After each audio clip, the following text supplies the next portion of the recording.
It is well known to everyone that many times what we see can deceive us. Anyone viewing this April 2021 video will immediately notice. One might think that we are in the presence of a very good father who is helping to train, who we can presume is his son. Seeing this man does not seem to be a sign of anything dark or bad. However, things are about to take a terrifying turn. Indeed, Corey, the 6-year-old child, is the son of Christopher, the man watching him run. What is a mistake is to think that Christopher is looking out for Corey's well-being. As we can see, at a certain point, Christopher increases the speed of the treadmill on which the other is training. You don't have to know much about physical preparation to immediately realize that the boy can't keep up with the pace his father is suggesting. However, instead of slowing down, Christopher repeatedly speeds up the machine until Corey can no longer bear it and falls. But that's just the start of his ordeal. Let's not get ahead of ourselves. Why did Christopher end up with a 25-year sentence? What happened to Corey? What other terrible things did this case reveal? To answer these questions, watch the rest of the video to see how it concluded. Join me in exploring the dark case of Corey Mikolo, the boy murdered by his father.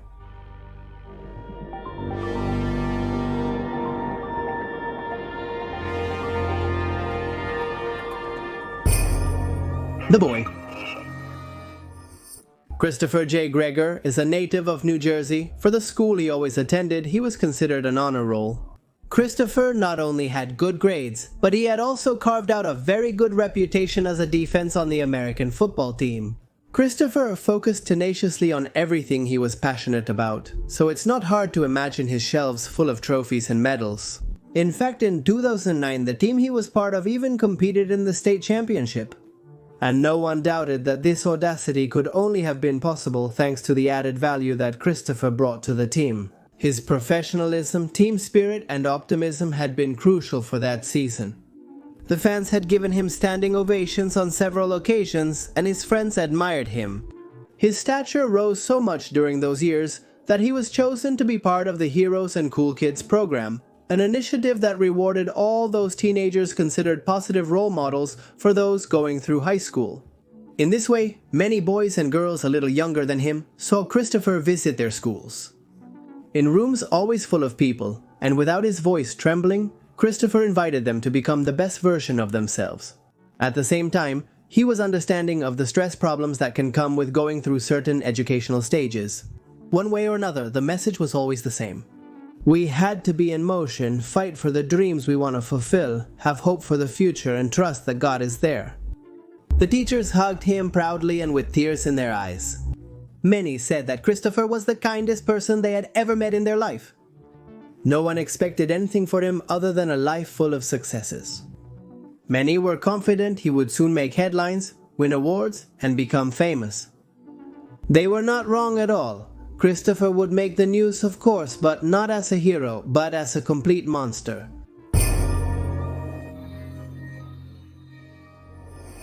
Immediately after leaving that program that had him touring dozens of schools, Christopher's character began to undergo some changes.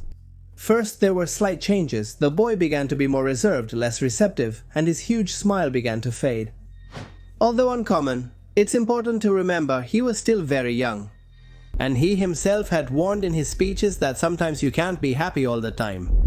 His environment became a bit more concerned when some irritability was added to the cocktail. Christopher went from being silent to showing violence towards friends and family. It was a time full of mists, which reached its peak in November of 2010. Christopher was attending Wesleyan University in Connecticut at that time, and of about 3,200 attendees. It was a huge surprise for everyone when they discovered the boy stealing in a residence room. Even more surprising was to discover that he was intoxicated at the time of doing it, and not only that. While escaping from the authorities, Christopher had seriously injured 2 other boys who had tried to stop him. After his arrest and a brief time in jail, something appeared to change in Christopher. He looked deeply confused and promised that he would focus, that he had been on a bad streak full of bad decisions. He emphasized that he was willing to go back to being the person he once was and for a long time had been. Christopher received his psychology degree from the University of Arizona, boasting of his restless spirit. Years later, he earned a master's in secondary education and teaching from Johns Hopkins University School of Education. And in between, he held various jobs. He was a hotline counselor for those feeling in crisis, a real estate agent, a math teacher, and an investment partner in more than one project. Anyone reviewing his resume could see that the boy had once again become the one everyone admired. But the truth is that his private life was shaken by different incidents that revealed other things. Between August 2017 and April 2018, Christopher accrued half a dozen criminal charges. The reasons were assault, theft, and destruction of property. Apparently, there was something inside him that he couldn't exorcise, a darkness that refused to leave. In that fragile balance, his days passed until at a certain point in 2020, Christopher received a call from a girl named Brianna. They had been together for a while. She told him that she had something to tell him. He discovered that his adventure from years ago had led to a child. Christopher was stunned by the news, but also claimed that he wanted to fulfill his role as a father, which was the right thing to do. His closest friends agreed that Christopher was ready to be a good parent. Little did they know how wrong they were, bringing our story full circle. A mother's suspicion. As it would transpire, then the signs that things were not quite right. The boy Corey noticed them from his first visit to Christopher. After those visits, Corey would often arrive at his mother's home distressed and afraid. The woman thought it could be that he was not used to spending time with his father. However, evidence that other things were happening did not take long to appear. When Corey returned with a broken lip, Brianna scolded Christopher.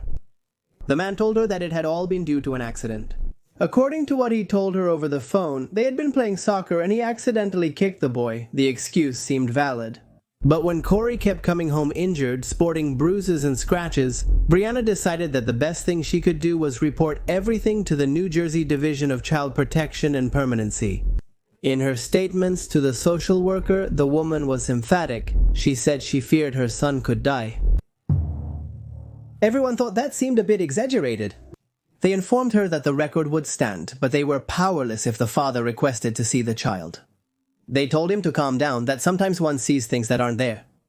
Brianna wanted to believe in those words. In fact, she repeated them until she believed them.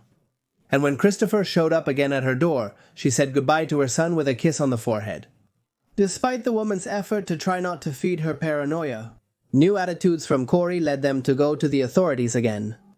And she filed a lawsuit in which she requested full custody of her son. If that was the only way to keep Christopher away from Corey, was she willing to do it? Was she criticized for trying? They asked her why she had sought out the little boy's father in the first place. They told her she couldn't do those things impulsively. Arguments come and go. The lawsuit was rejected on April 1st, 2021. The next day, everything would take a terrifying turn. On April 2nd, Christopher J. Gregor decided to subject his son to a brutal endurance test. He forced him to run on a treadmill, each time at a higher speed. He was merciless, despite the other's tears and trembling legs as he fell. On the contrary, he picked him up, put him back on the treadmill, and even bit him on the head. Completely possessed by a kind of incomprehensible fury, he increased the speed of the treadmill. He screamed. He told his 6-year-old son that he was fat, that he was acting like a loser. All of this was recorded in this video that you are watching. The images would reach the hands of a judge a few months later, revealing a sequence that would horrify everyone in the room. After the gym incident, Christopher took his son home. The boy, feeling extremely tired, went to take a nap. He was still trembling and had lost the color in his face. He thought that if he slept, that feeling would go away, but it didn't. A few hours later, when he got out of bed, his dizziness had worsened and his speech was slurred. He also had nausea and intermittent bouts of disorientation. His father quickly took him to the hospital where Corey was treated urgently, still not knowing his son's diagnosis. But sensing that things were not at all well, Christopher left the establishment at 4:51 in the afternoon, never to return. He also didn't understand Brianna's desperate calls, asking if things were going smoothly. The woman had been overcome by a horrible premonition. 9 minutes later, the youngest died. The autopsy showed severe injuries, including intense bruising, heart and liver contusions, acute inflammation, and blood infection. The forensic results indicated that the cause of Corey's death were blunt force injuries. This evidenced the severe physical abuse he had been subjected to for a long time. The evidence was sufficient to proceed with more severe charges for Christopher, so an arrest warrant was issued. Investigation trial. The legal process against Christopher J. Gregor was intense and revealing. Initially, the man was charged with endangering a minor, but additional evidence led prosecutors to bring murder charges.